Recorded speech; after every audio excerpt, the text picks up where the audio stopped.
Bonjour, bonjour à toutes et à tous, que vous soyez supporters du Paris Saint-Germain ou non. Nous sommes ravis de vous accueillir en direct sur ce plateau de Paris, le club. Salut Malika. Bonjour Jean-Philippe, bonjour à tous et bienvenue à nos 3 invités passionnés de football. Et oui, nous avons un joueur bien connu dans le milieu, bien entendu depuis 20 ans. Il a joué au Havre, Bordeaux, Milan, et puis Paris Saint-Germain bien sûr. Vicage Dorasso. Bonjour Vicage. Bonjour. À Lyon surtout. Et Lyon, j'avais oublié Lyon. Ben oui, n'oublions pas quand même. Deux fois champion de France. Avec nous également l'humoriste et comédien Baptiste Le Caplin. Bonjour. Enchanté. J'ai joué dans toutes ces villes aussi, mais en spectacle. C'est pas mal déjà, ça commence comme ça une carrière. Exactement. Et puis notre confrère, grand reporter à RTL qui suit l'actualité du Paris Saint-Germain depuis de nombreuses années, Philippe Sansfourche. Salut Philippe. Bonjour à tous. Moi aussi j'étais dans toutes ces villes, mais je les ai commentés les matchs, je les ai pas joués. Bon voilà. Donc, c'est la petite blague, hein. Oui, donc ils ont une connaissance parfaite du territoire et de la Ligue 1. Et Vicage me regarde avec son petit air moqueur. Au sommaire, aujourd'hui, nous allons donc parler de Paris qui a la tête un petit peu ailleurs, on peut le dire. Pourquoi et comment? Laurent Blanc n'a toujours pas re-signé. Cela a-t-il une influence sur le jeu décevant de Paris depuis un mois? Et puis nous allons également tenter donc dans cette émission de répondre à toutes ces questions très importantes pour l'avenir du Paris Saint-Germain. Et puis il y a un sujet passionnant, puisque Malika a rencontré Christophe Jallet et l'interview est fort intéressante. Et cette émission est la vôtre, alors n'hésitez pas à réagir sur les réseaux sociaux, sur les comptes Facebook et Twitter de Paris le Club. Et nous saluons notre partenaire France Bleu 107.1 et ouvrons donc cette émission avec un retour sur le match devant Sochaux. C'était dimanche à 14h. Paris a été décevant. Paris est une équipe démobilisée.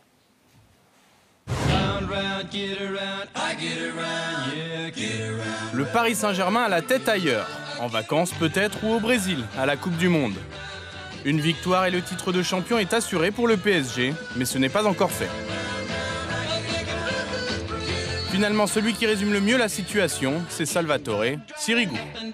Une fois, quand j'étais à l'école, ma mère elle m'a dit demande à la dernière interrogation à l'école.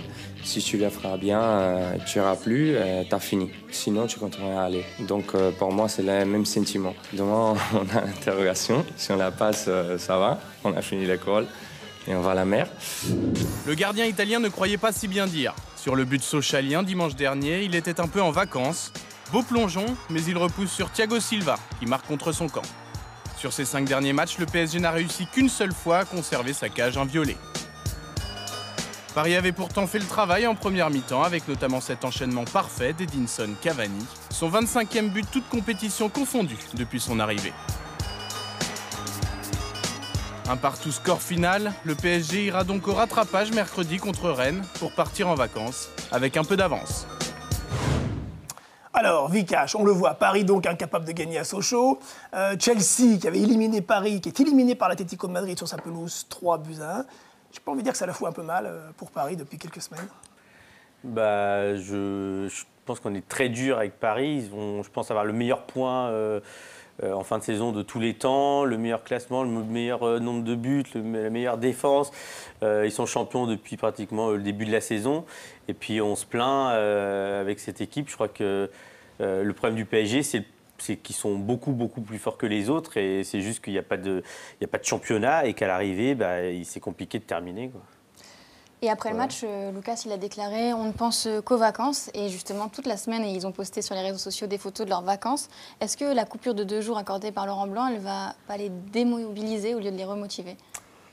Je crois que c'est un peu dur de dire qu'ils sont démobilisés et surtout, c'est pas très juste par rapport à l'engagement qu'on a pu voir à Sochaux. Alors après, le résultat, il n'est pas celui qu'on pouvait escompter.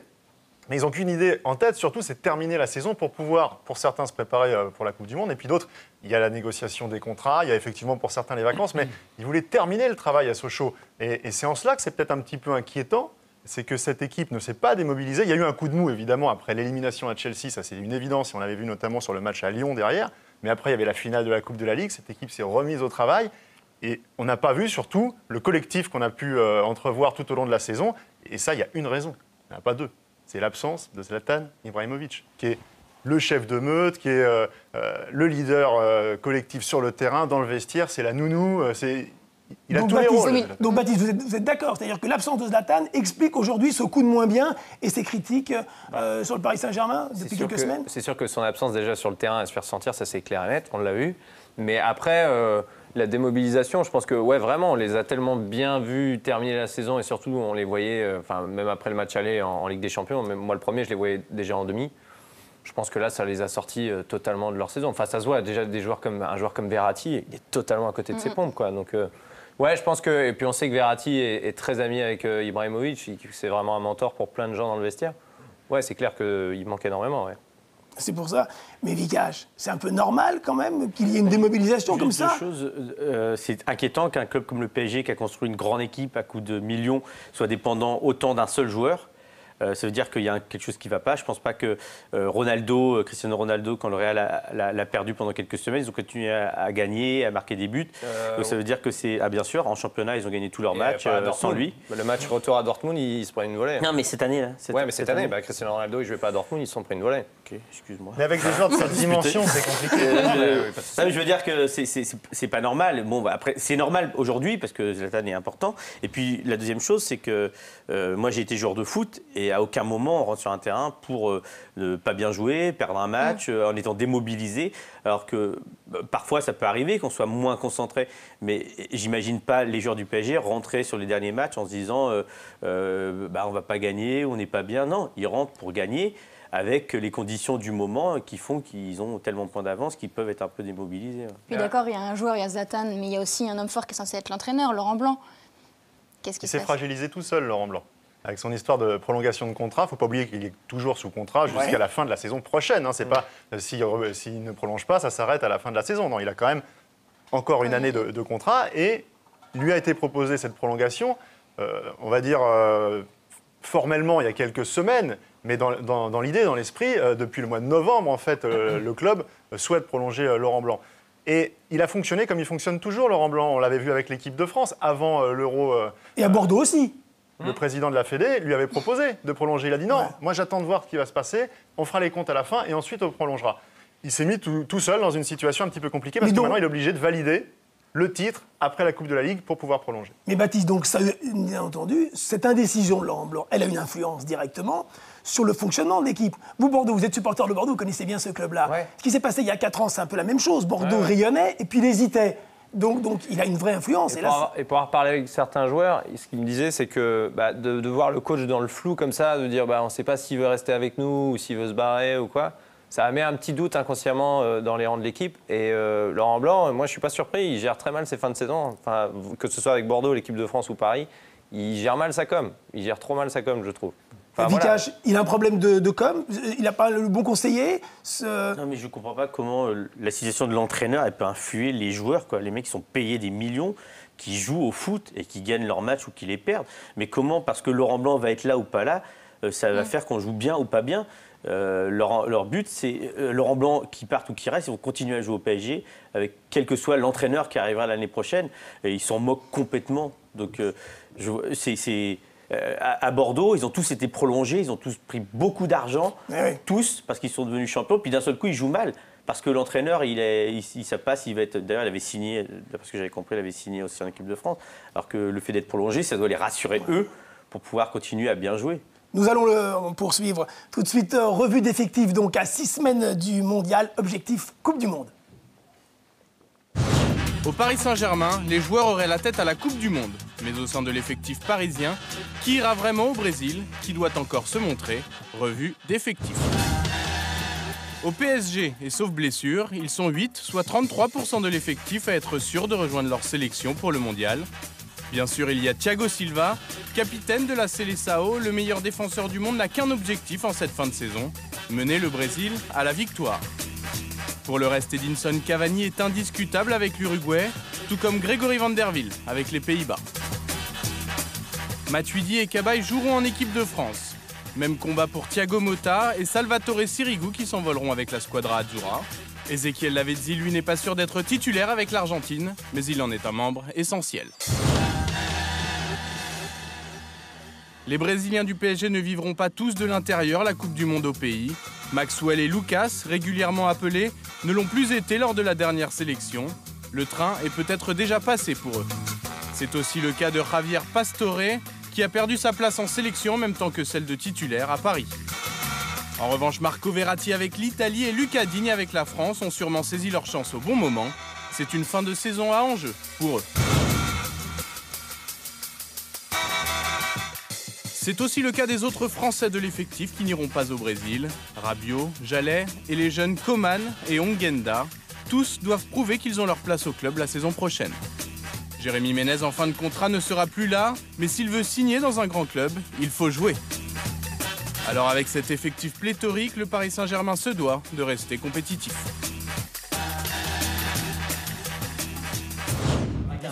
Ça discute sur ce plateau en direct. Vikash Dorasso qui remontait en disant, on va en parler, hein, que Zlatan, il loupe tous ses grands matchs. Et finalement, il n'est pas indispensable au Paris Saint-Germain. Non, j'ai pas dit qu'il n'était pas indispensable au Paris Saint-Germain, mais en Coupe d'Europe, dans tous les clubs où il est passé, il n'a jamais été en finale de Coupe des Champions, il n'a jamais gagné la Coupe des Champions. Les clubs l'ont laissé partir. Et il n'a jamais été décisif dans les très grands matchs de Coupe des Champions. Et pourquoi ? Avec aucun des grands clubs. Je ne suis pas Zlatan Ibrahimovic. Je pense qu'il n'est pas du niveau des très grands joueurs qui sont capables, dans ces grands matchs-là, d'être décisifs. Ronaldo, il ne rate pas les grands matchs de demi-finale, de finale. Non. Baptiste n'est pas du tout d'accord sur ce. Ah bah, ça, Il a levé les yeux aussi, il est tout colère. De Zlatan. Philippe, j'aimerais savoir, il n'a pas joué de finale, donc il ne peut pas avoir marqué en finale déjà. Bah non, mais on peut pas lui donner, on peut pas le juger non plus, parce que cette année, il n'a pas eu l'occasion de jouer le match retour. Mais bizarrement, les grands joueurs, un grand joueur comme lui qui se blesse comme ça en ayant été nul et tout seul, il y a aussi, voilà, c'est un grand joueur, il ne se blesse pas dans ce genre de match. Bon. Donc Messi, il ne s'est pas blessé. Et Zlatan, c'est aussi un personnage en dehors des terrains. Et regardez ce qu'il a déclaré sur les rituels d'avant-match. Voilà, cette petite déclaration qui apparaît. Avant une rencontre, les gens me disent « bonne chance, mais je n'ai pas besoin de chance, je suis assez fort. Quand vous venez d'où je viens, vous croyez d'abord en vous-même. C'est tout. » C'est un bon acteur, au-delà. C'est un Il y a un personnage match de avec médias. Samuel Eto'o sur les déclarations d'avant et d'après-match de Zlatan Ibrahimovic. Ça vous fait sourire, Philippe, ça? Non, mais ça fait oui, du Zlatan, et en même temps, on en a besoin, nous pour nourrir ces plateaux, ces émissions, et même pour le foot. Il a une personnalité absolument extraordinaire, mais en même temps, c'est vrai que le palmarès parle beaucoup. Et comme le disait Vikash, il y a des matchs hyper importants, charnières, dans une saison, où il est souvent passé au travers. En revanche, il a été champion partout où il est passé, dans tous les championnats, que ce soit dans des championnats très différents, plutôt latins, ou au début de sa carrière avec l'Ajax. Voilà, ça dénote quand même une personnalité, c'est-à-dire que dans un groupe, sur la longueur d'une saison, il arrive à insuffler une force collective qui est indéniable. Par contre, effectivement, il y a peut-être une limite dans les qualités du joueur, au-delà de ses qualités techniques et physiques, dans sa capacité à élever le niveau au moment clé. Force est de constater qu'il y a une limite. Baptiste, moi j'aimerais avoir votre avis. Vous êtes un artiste, vous faites de la scène, du cinéma, et il vous arrive bien entendu d'être un peu moins bien avant d'entrer en scène parce que vous êtes fatigué. En revanche, sur scène, personne ne le verra parce que vous avez la pêche, vous allez donc être pro jusqu'au bout. Comment explique-t-on, je fais un lien avec ce qui se passe avec Verratti et Thiago Silva, que ces joueurs aujourd'hui ont peut-être d'autres objectifs en tête et que finalement ils ne soient pas au top? Pour quelles raisons, alors qu'ils sont pros et qu'on exige d'eux qu'ils soient tout le temps au maximum? Moi, j'ai un avantage, c'est que je n'ai pas 38 représentations qui sont suivies par les mêmes personnes tout le temps. Voilà. Ouais. Si les mêmes spectateurs viennent me voir 38 fois de suite, je pense qu'ils arriveraient toujours à comparer. Je pense que des joueurs comme Verratti, je pense que c'est plus une question mentale. Enfin, c'est le premier gros échec de sa carrière, je pense, le fait d'avoir été éliminé. Puis en plus, lui, il en a souffert parce qu'il a été quand même sorti 2 fois sur le match aller-retour. Moi, je suis plus étonné de voir des joueurs comme Thiago Motta ou Silva beaucoup moins bien en fin de saison, quoi, parce qu'eux ont l'expérience. C'est plus ça, moi, qui m'alerte sur le malaise du PSG. Thiago Silva, il est capitaine du Brésil qui va accueillir la Coupe du Monde. On Ouais, peut lui, imaginer quand même qu'il ait un peu la tête ailleurs. Et pour revenir sur Verratti, c'est intéressant quand même, parce qu'on a beaucoup souligné. Je me souviens, moi, l'année dernière, de tous les observateurs, de la majorité des journalistes, même des joueurs, qui disaient Beckham, qui avait été aligné par Ancelotti face à Barcelone au match aller au Parc des Princes. Pourquoi Beckham et pourquoi pas Verratti? Verratti, c'est l'avenir, il a la technique, il est 100 fois meilleur que Beckham. Je pense que Carlo Ancelotti, il avait ses raisons. Et face à Barcelone, il s'était dit que peut-être il y avait un peu plus d'expérience du côté de David Beckham que de Verratti. On a vu cette saison que c'est un joueur fantastique, mais il n'est pas encore mûr, Marco Verratti. Il méritait la Coupe du Monde? Verratti, Vikash? Pour l'Italie? Je n'en sais rien, moi. Bon. Je ne sais pas trop les joueurs qu'il y a. Il y a beaucoup de joueurs. Mais Verratti est le milieu de terrain au Paris Saint-Germain. Ouais, mais je pense que Verratti est un joueur qui, pour son poste, qui porte trop la balle, qui prend trop de risques. Et la différence, quand on parle de lui, et on le compare souvent à Pirlo, Pirlo n'est pas ce genre de joueur. Pirlo est très lucide sur ce qui se passe sur le terrain. Et il prend jamais les risques au mauvais moment, au mauvais endroit. Et il ne sera jamais un Pirlo. Donc je pense qu'il faut qu'il joue un peu plus haut. et qui lâche un peu plus vite le ballon. C'est pour ça qu'Ancelotti ne l'avait pas fait jouer, je pense, parce qu'il est dangereux pour son équipe. Il peut être dangereux. Ouais. C'est un joueur formidable qui peut être dangereux, qui est très peu décisif aussi. Pas de but, pas de passe décisive. Il en rate une à Sochaux, là. Et voilà, c'est la première fois qu'il se retrouvait, qu'il pouvait marquer. Pour un joueur à son poste, quand on voit... j'arrive pas à trouver son nom, le mec de l'équipe de France qui est formidable. Le black du PSG. Matuidi. Blaise Matuidi. Voilà, qui est certainement moins brillant que lui, mais qui se projette vers l'avant et qui marque des buts. Ça fait des grosses différences. Christophe Jallet, Malika, vous l'avez rencontré, super interview. Super mec. Et ouais, super mec, exactement, Malika. Ouais, et on l'a rencontré au camp des loges et il s'est complètement lâché. C'était vraiment un joli moment. Then I saw her face. Now I'm a believer. Not a trace of doubt in my mind. Bonjour Christophe. Salut Monica.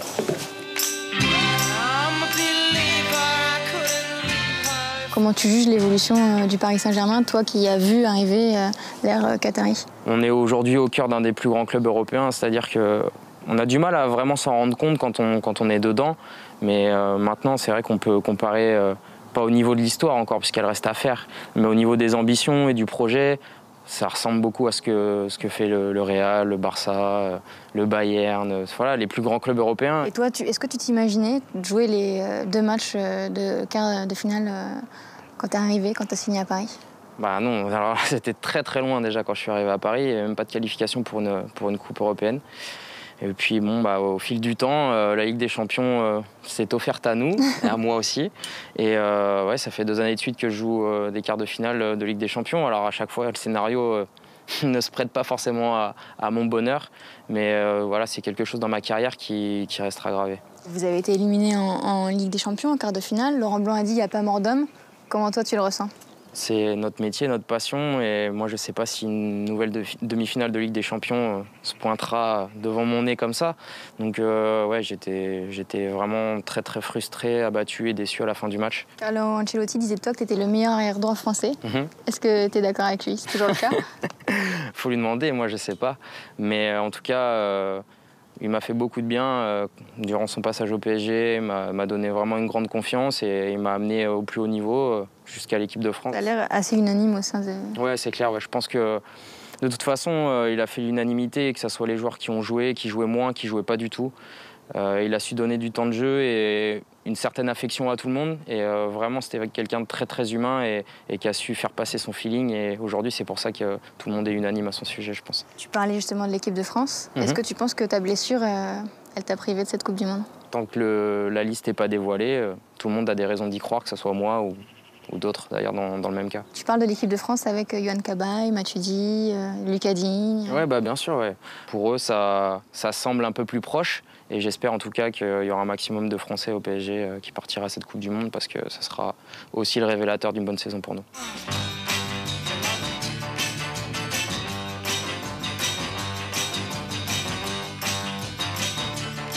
L'année dernière, on avait l'impression qu'il y avait une bonne ambiance entre les Français du PSG. Et puis, cette année, Chantôme, Armand, Sakho sont partis. Est-ce qu'il te manque? Ah oui, ça manque toujours. C'est un peu les mauvais côtés de notre métier. C'est-à-dire que tous les ans, tous les 6 mois, on est amené à perdre des amis. Donc, des amis? Ouais, vraiment. Ouais. Je pense qu'on a vécu des choses ensemble pendant 4 ans, avec le titre au bout, alors que c'était pas gagné d'avance 4 ans auparavant.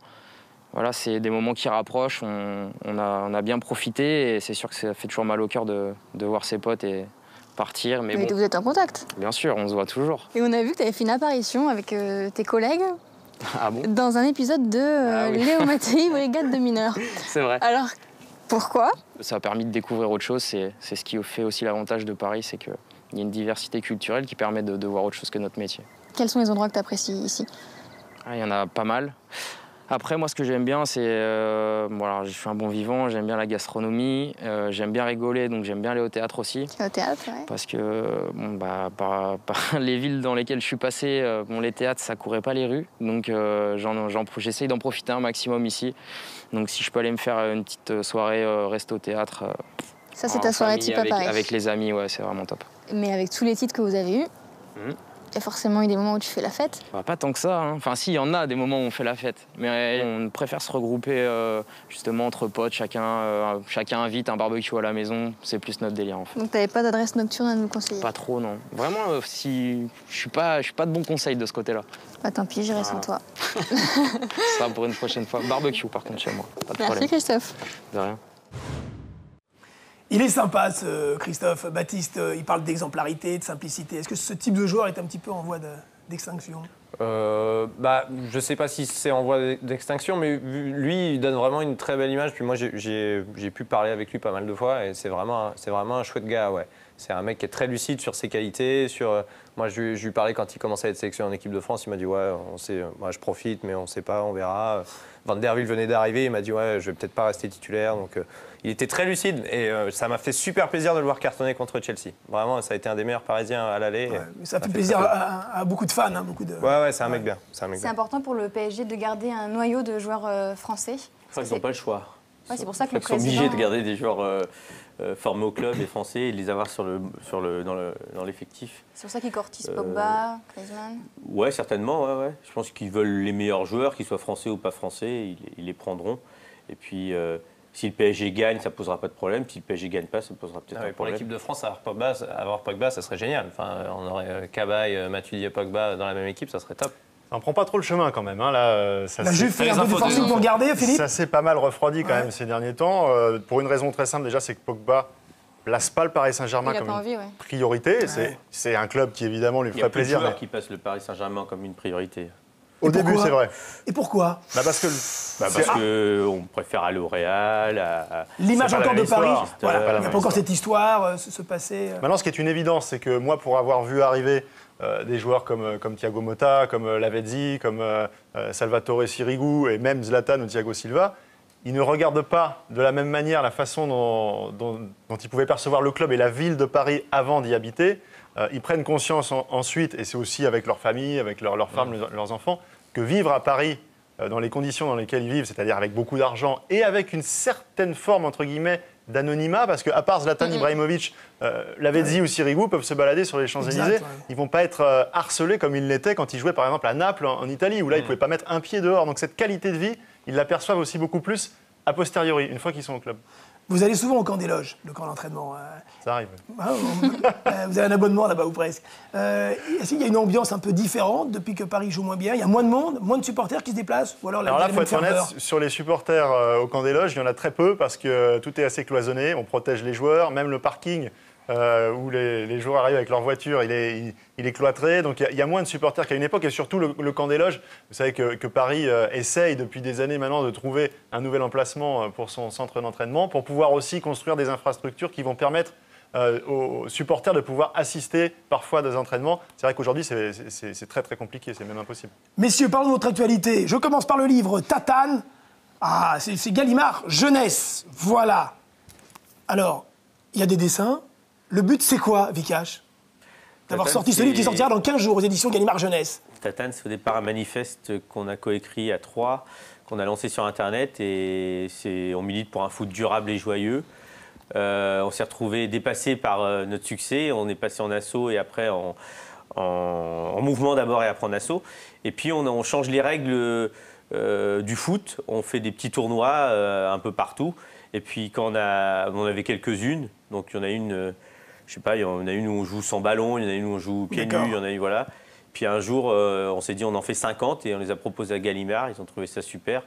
Ils les ont faites. Et voilà comment le livre est sorti. Pardon, je vous interromps parce le 13 mai. Voilà, le 13 mai, je l'ai dit, dans 15 jours. Un mot pour votre comédie qui sort, Baptiste. Ça, c'est une belle nouvelle. Mercredi. Le 7 mai, Libre et Assoupi. Ouais, avec Charlotte Lebon, Félix Moiti, Denis Podalides, énorme fan du Paris Saint-Germain. On a beaucoup parlé du Paris Saint-Germain. Qui viennent sur ce plateau. Denis, il serait fan. Il est totalement fan du Paris Saint-Germain. Ouais. Bon, vous souhaite beaucoup de succès pour cette comédie.